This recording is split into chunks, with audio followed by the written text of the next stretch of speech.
Hello students, good morning. In our last session, we have discussed about the table F of articles of association, and we've seen that the table F is for the companies which are limited by shares. Now our next table is table G.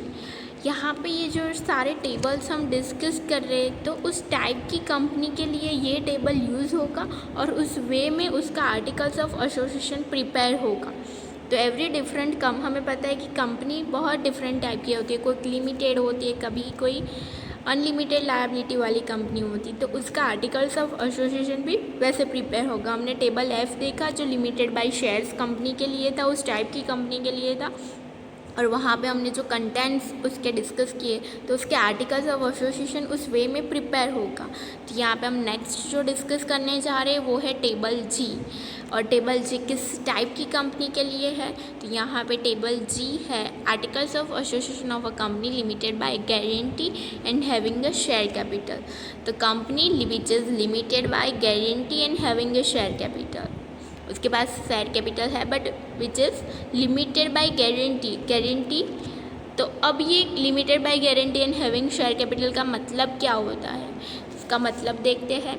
A company where the liability of its member as पर the memorandum of association is limited to the extent the amount of share purchased by the member is called company limited by guarantee and having a share capital। उसका मतलब क्या हुआ कि जो share holder होगा उसने जितने शेयर परचेज किए होंगे उसकी लायबिलिटी उतनी ही होगी। फॉर एग्ज़ाम्पल मैंने किसी कंपनी का शेयर परचेज़ किया है और उसकी वैल्यू थी 100 रुपीज़ की, तो मैंने 100 रुपीज़ के 2 शेयर परचेज़ किए, तो मेरी लायबिलिटी कितनी हुई कंपनी के तरफ, तो मेरी लायबिलिटी 200 रुपीज़ की हुई। मैंने 2 शेयर परचेज़ किए थे, that's why it is for 200। तो उससे ज़्यादा मेरी कोई लायबिलिटी नहीं आती है। जितनी आप गारंटी लेते हो उतनी ही आपकी लायबिलिटी आती है, उससे ज़्यादा कभी कोई लायबिलिटी नहीं पॉसिबल हो सकती even at the time of a winding up, because आपने कंपनी का टाइप ही यही है कि विच is limited by guarantee and having a share capital. तो जितनी लायबिलिटी है उतना ही पेमेंट करना है, उससे ज़्यादा कोई पेमेंट नहीं आता है। तो ये हुआ company limited by guarantee and having a share capital. At the time of a registration of such companies the number of its member has to be 100। तो इस टाइप की कंपनी के लिए कंपल्सन क्या है कि रजिस्ट्रेशन के टाइम पे 100 मेंबर होना रिक्वायर्ड होता है। तो 100 मेंबर की कंपल्सन यहाँ है for the company which is limited by guarantee and having share capital. And हमें पता है कि मेंबर का मतलब क्या होता है, सिग्नेटरीज का मतलब क्या होता है, वो हम मेमोरेंडम ऑफ एसोसिएशन में देख चुके हैं कि मेंबर कौन होता है जो मेमोरेंडम ऑफ एसोसिएशन का डॉक्यूमेंट साइन करता है। However, as per the requirement of a company, the board of director has power to increase the number of its member from time to time. Such companies have to accept this provision over and about table F। तो यहाँ पे ये 100 member की compulsion है, but if board of director चाहे तो इस number को इंक्रीज भी कर सकते if board of director want. तो ये बोर्ड ऑफ डायरेक्टर पे है कि ये आप नंबर चेंज करके इंक्रीज़ भी कर सकते हो मेंबर की नंबर्स, वो बोर्ड ऑफ डायरेक्टर डिसाइड करते। तो ये प्रोविजंस दिया है। नाउ यहाँ पे हमने टेबल जी डिस्कस किया। अब नेक्स्ट हमारा टेबल आता है टेबल एच।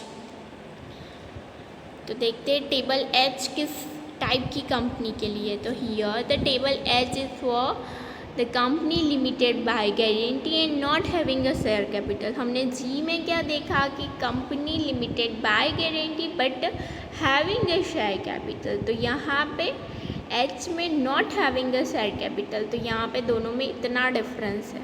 तो टेबल एच डिस्कस करते हैं where the liability of the members of a company in the event of its liquidation is limited to the extent of the contribution agreed to be paid in the assets of a company as per the memorandum of association. It is called company limited by guarantee and having a not having a share capital. तो यहाँ पे जो members है तो वो members जो company है वो not having a share capital मतलब शेयर इशू नहीं किए गए थे तो उसके पास शेयर कैपिटल नहीं है. तो अब कंपनी के पास शेयर कैपिटल नहीं है तो लिमिटेड बाय गारंटी का मतलब क्या हुआ कि लायबिलिटी यहाँ पे कितनी होगी, शेयर की वैल्यू तो है ही नहीं. हमने पहले देखा कि उसने जितने रुपीस के शेयर परचेस किए थे उतना उसको पेमेंट करना होगा, उससे ज़्यादा कोई पेमेंट नहीं आता है. बट यहाँ पे तो शेयर कैपिटल ही नहीं है तो गारंटी किसकी लेंगे. तो जब वाइंडिंग अप आता है तो उस टाइम आपको कितना रीपेमेंट करना होगा कि आपका कंपनी में कंट्रीब्यूशन जितना होगा उतना आपको पेमेंट करना होगा. वो मेमोरेंडम ऑफ एसोसिएशन में डिसाइडेड होगा. हम जब मेंबर्स जो हमारा सब्सक्रिप्शन क्लोज था उसमें हम मेंबर्स की डिटेल्स लिखते हैं तो उसके आगे हम उसकी कैपिटल भी लिखते हैं, उसकी शेयर नंबर ऑफ़ शेयर भी लिखते हैं. तो यहाँ पे इस टाइप की कंपनी होगी तो वहाँ पे हम उसका कंट्रीब्यूशन लिखेंगे कि कोई असेट्स है तो उसमें उसका क्या वो मेंबर का कितना कंट्रीब्यूशन है. तो वो कंट्रीब्यूशन के वाइज वाइंडिंग अप के टाइम पर उसको उतनी पेमेंट करनी होगी, उसकी इतनी लायबिलिटी होगी. तो ये हुआ company limited by guarantee and not having a share capital.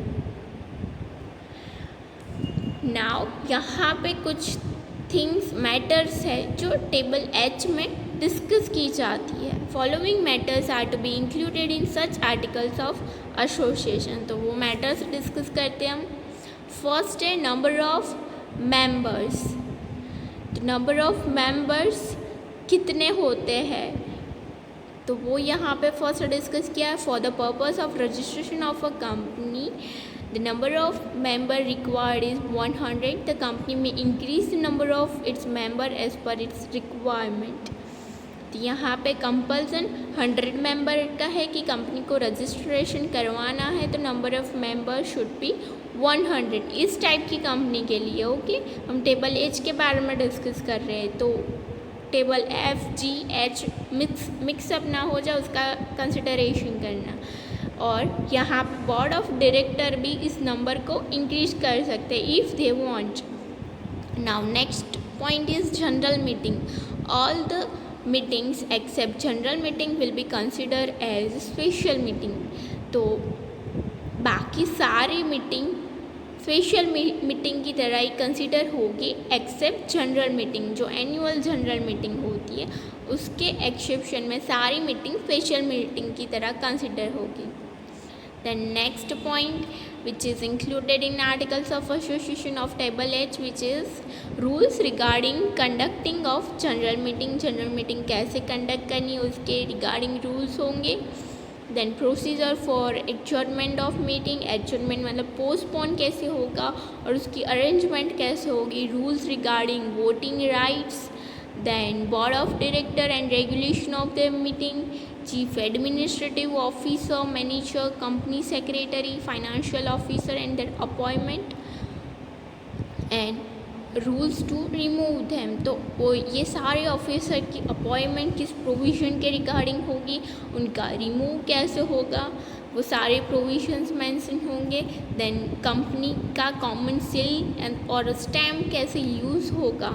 Rules regarding common seal and stamp. ये हमने डिस्कस किया table H. Here table H के बाद आता है टेबल आई. अब देखते हैं टेबल आई किस टाइप की कंपनी के लिए है.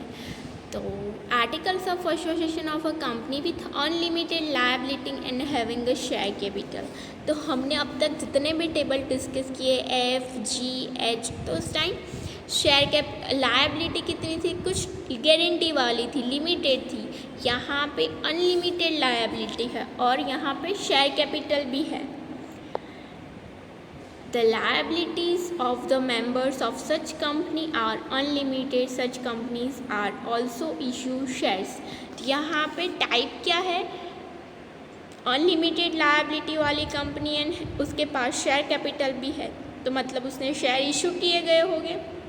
शेयर इशू करती है, बट वहाँ पे शेयर होल्डर की लायबिलिटी कैसी होती है, अनलिमिटेड होती है। मतलब कि शेयर 100 रुपीज़ का एक शेयर परचेज़ किया था, तो उस टाइम तो ओनली शेयर परचेज करने के लिए उसे 100 रुपीज़ का पेमेंट करना होगा। बट इफ़ कंपनी को कोई नीड अराइज होती है, वाइंडिंग अप के टाइम कोई क्वेश्चन अराइज होता है, तब शेयर होल्डर की वहाँ पे लायबिलिटी क्रिएट होती है और उसको पेमेंट भी करना होता है, बिकॉज यहाँ पे अनलिमिटेड लायबिलिटी वाली कंपनी है।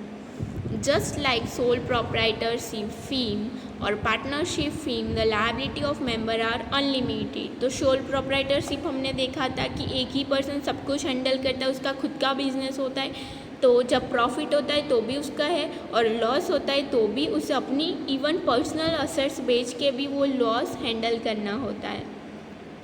तो सेम यहाँ पे भी, और पार्टनरशिप फीम में भी हमने देखा था कि कोई दूसरा पार्टनर फ्रॉड करता है तो जो सेकंड पार्टनर था उसे भी उसका भुगतान करना पड़ता है। तो सेम यहाँ पे भी अनलिमिटेड लायबिलिटी वाली कंपनी है, तो वाइंडिंग अप के टाइम कोई पेमेंट किसी को, डिबेंचर को या किसी और को बाकी है क्रेडिटर को, तो उस टाइम शेयर होल्डर की लायबिलिटी क्रिएट होती है और उसे अपनी खुद की असेट बेचकर भी वो पेमेंट करना होगा। Now next is at the time of winding up of such company, if the company does not have sufficient asset to set off its liability, then the member has to realize debt of a company from its personal properties. तो same यहाँ पे वही discuss किया कि winding up का time है और company के पास उतना सफिशिएंट रिजर्व्स और पॉसिबल नहीं है कि उसकी लायबिलिटी सेट ऑफ कर सके, तो उस टाइम मेंबर्स को वो अपनी पर्सनल असेट्स बेच के भी वो लायबिलिटी कंपेंसेट करनी होगी। तो ये हुई अनलिमिटेड लायबिलिटी, जहाँ पे टेबल आई यूज़ होता है। Then such company can not use the word limited after its name. तो हमने नेम क्लोज में देखा था कि कंपनी के नेम के पीछे उसके टाइप के according limited, public limited, private limited जैसे वर्ड्स यूज़ होते।